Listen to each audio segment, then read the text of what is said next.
Hello everyone, my name is Yevgeny Potapkin.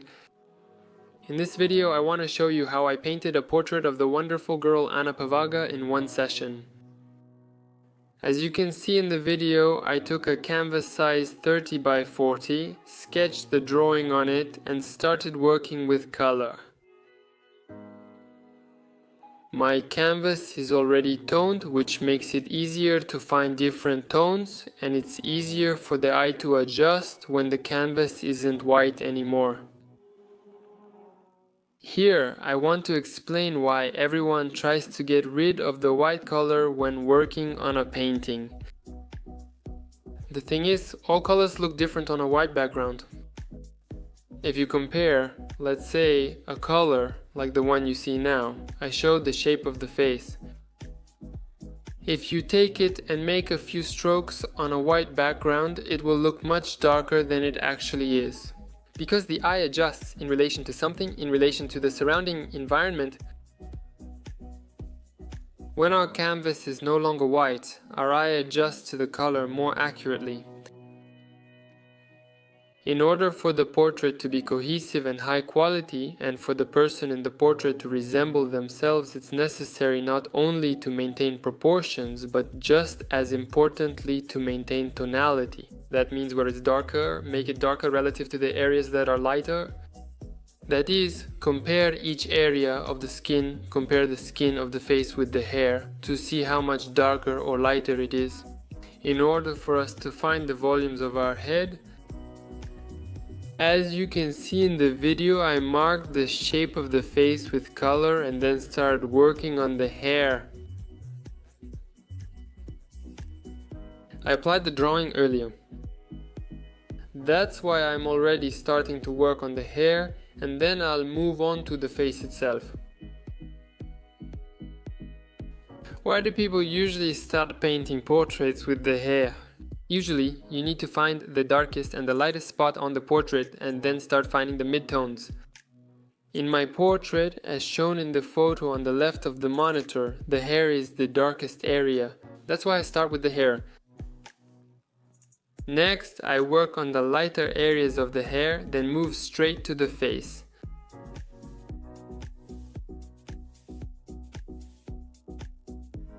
Initially, the goal isn't to paint every strand, hair or detail carefully.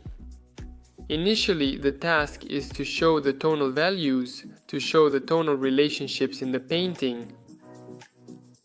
And only then do we start adding more detail, once we already have the first layer of paint.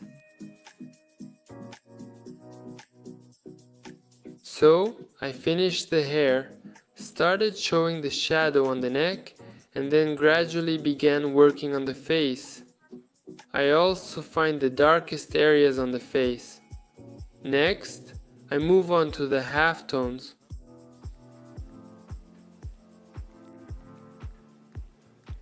When you're painting a portrait from a photo, don't forget that photos often have a lot of different shades and some kind of brightness. Often, it doesn't get conveyed with a camera, so the photo itself is often more gray and less bright than if you were looking at the person in real life. So don't be afraid to make the colors a bit brighter. If you see some barely noticeable shades like pink, purple, lilac or red tones, add those colors and your portrait will look more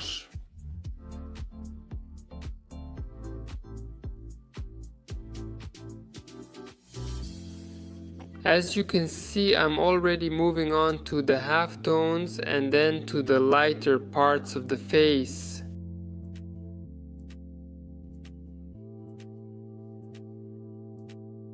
When I found the approximate skin tone on the face, meaning all the shadows, halftones and highlights, I moved on to the eyes.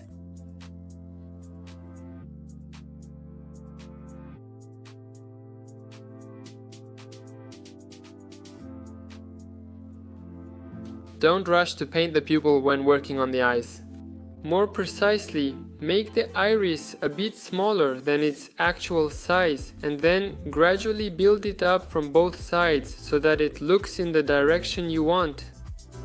That is, very often if you move the iris even just a millimeter to the left or right, the eyes will immediately start looking in different directions.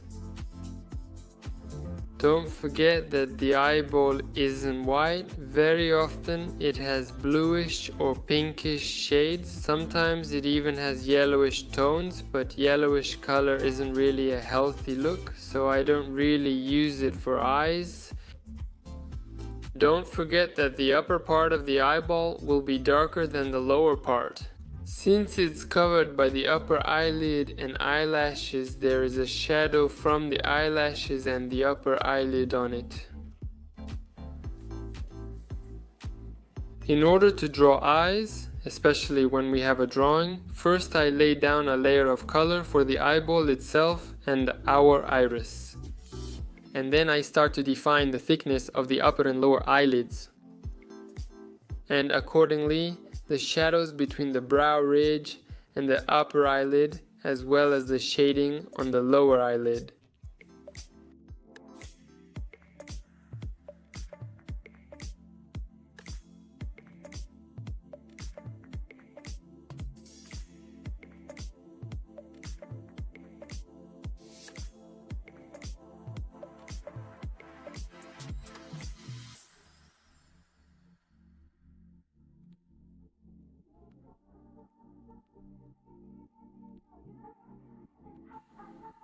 To be continued.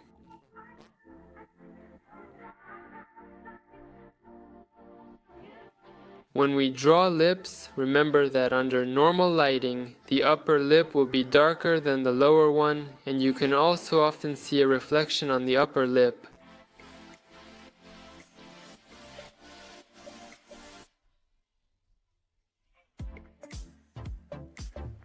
So, I've prepared the lips and now I'm starting to apply color.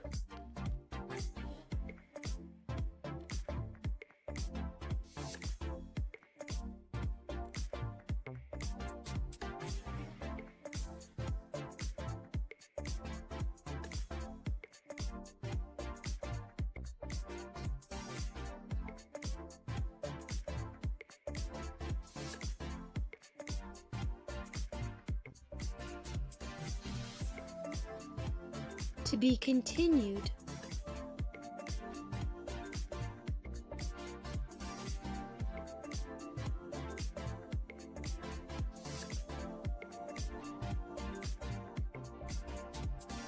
To be continued.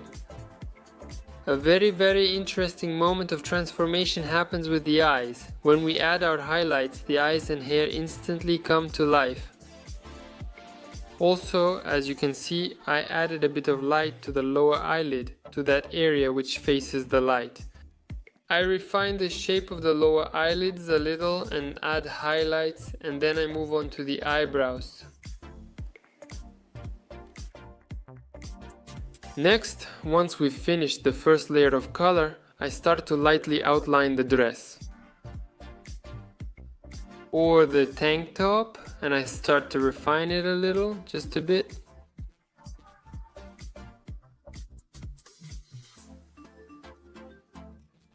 Here.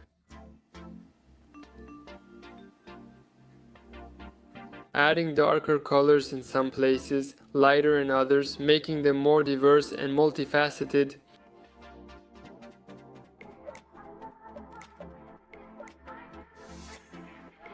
Then I add flowers, our hair, first removing excess paint with a palette knife so that the paint from the hair doesn't mix into the brush. I try to remove as much of the paint as possible from that area, and then I confidently applied large brush strokes there. Colors for flowers. Don't forget, when you've made the flowers, I didn't really detail them, I just showed them as little petals, colorful ones. Make sure they don't look like they're floating in the air. I added a shadow underneath them.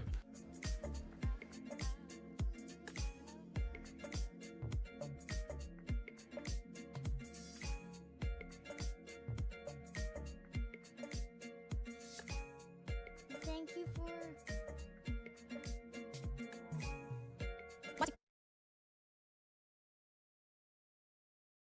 Subtitles created by